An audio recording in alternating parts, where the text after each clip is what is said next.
Hi, I'm Bob Phibbs, the Retail Doc, and thanks for joining me for this business makeover in Manhattan. We're on the East Village part of New York City, looking at a small picture framing gallery known as Mascot Studio. Been in business 30 years.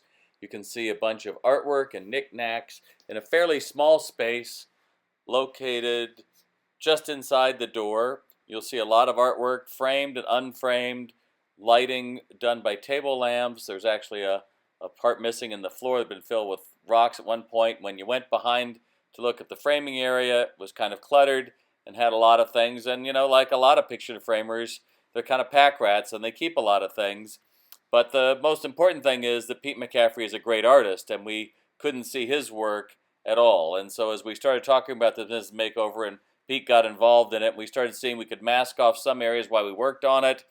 And he started to take pride in suddenly making this business his own. And we found a bigger work area and lit it well for him to do the picture framing. We started removing things out, started looking at the masking of it so that we wouldn't see into some of the parts we hadn't gotten to. Again, you can see the area that he could now work on with larger pieces of art, and started taking down all the things that were in there that were anything but his artwork, leaving the walls pretty bare. And then Pete decided he could paint the walls and come up with some interesting things. We put up one of his owls at first. We repaired the floor. We found that there was actually a subfloor under there, so we took pains to get that all cut and ready to go after we got rid of all the clutter, and then started hanging his artwork, which had been in galleries in the Northeast for many years, and combining it all together in a new area. And then Pete actually putting his own in the front window, and we put his name across the bottom just to make sure everybody knew that this is the guy that did all the art you're looking at.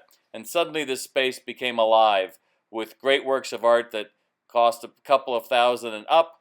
And while we may not have it perfectly curated and perfectly lit, and yes, we have some clearance items still on the floor, when you look in now, you are drawn in by this exceptional art and these beautiful paintings that this one man has been creating on his own. And so my message to you is that business makeovers are all about taking ownership of what you do best.